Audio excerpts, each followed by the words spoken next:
Hello, I'm Angus Neal, Deputy Editor of The Saint. I'm joined by Ewan McCall, who is candidate for Association President. Thank you, Ewan.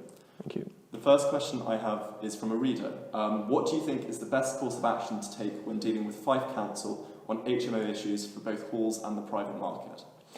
Well, I think in the end, Angus, this comes down to a town and gown issue, essentially. And when I was writing my section in the manifesto about what I thought I should do about town and gown relations, I thought there was no point in me as a student just writing what I assumed local residents to believe.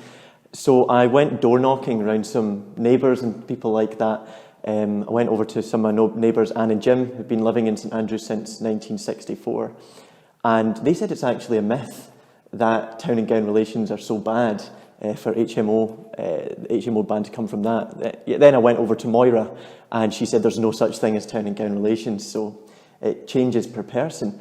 But I found in speaking to them that the thing that came through most of all was that they all assumed that university halls would be more affordable than renting privately.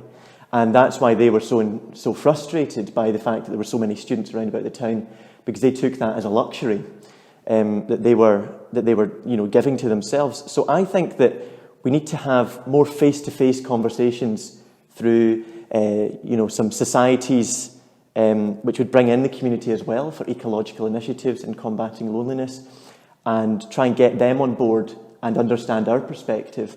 But also from within the union, I think that we need to start campaigning more for the 2022 election for Fife Council, so that we can actually hugely influence the results of that election and hopefully make it a big issue in that race.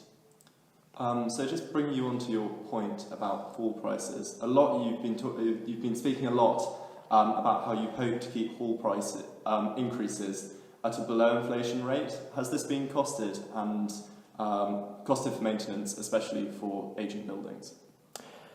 The issue with the rising with inflation, and the accommodation doesn't only rise with inflation, it also rises above the rate of inflation. And I have been having messages from people who have seen the new prices for halls, such as ABH, which is going to be over £1,000 a month. I think it's £9,406 for 9 months or something like that. And I feel that as the time progresses, even when maintenance comes into it, because of course maintenance really starts on day one of a building for lots of buildings, the quality of service needs to be proven to be exactly the same as when it was first constructed for it to rise with inflation rates. And I believe that's probably not the case, as fixtures get damaged, scratches end up in walls, and overall the places do generally begin to age. But of course we do need to make sure that we preserve our beautiful buildings around about the town that act as halls as well. Why do you think that university expansion is such a cause for concern, and how will you use your role as Association President to effect a change of direction? So I've been talking about the apocalyptic number 1138, and that's the maximum number that the library can get up to. I'm a fourth year student now, and when I started, the library counter, which is very useful for working out when to go to the library, has gradually been getting higher and higher year on year. And I think there's going to eventually get to a point where that building is going to be so overwhelmed. Our union's going to be so overwhelmed by the fact that our student infrastructure is not keeping up with the rate of student numbers and the rate of expansion in the academic circles, which is run by the university. So I feel that my role as Association President would be to speak constructively to the university about this. I'm not going to pretend that I somehow can write down and sign a document and it's going to magically change. But with any issue, we need to speak to the university as a student union about these issues if we want them to take our views on board. Remaining silent seems to me that it's only going to make the issue worse and worse. Okay. How is the best way to make student life cheaper, and why do you think that university cafes are key to this approach? So, I think being a student a lot of the time, if you're out, in physics, or even if you're out in the library, a lot of the time people are in a rush and they want to just have an easy and accessible and healthy and sustainable option to remain active through the day.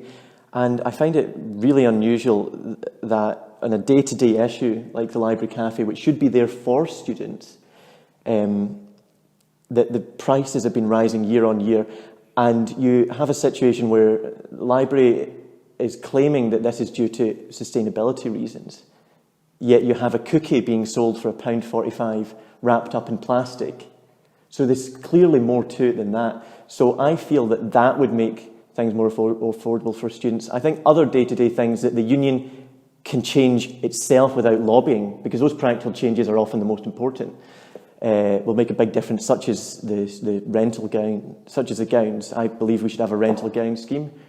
So a lot of people only use a gown 3 or 4 times in the whole time at university. So if they only had to pay £5 or so a go at those gowns, it'd be much more affordable than the £159. So little changes like that add up, little achievable changes. And of course, accommodation, as we've already spoken about, is paramount to everything. Finally, looking at the work of the sabbaticals this year, what is the biggest change of direction you would like to see of the union?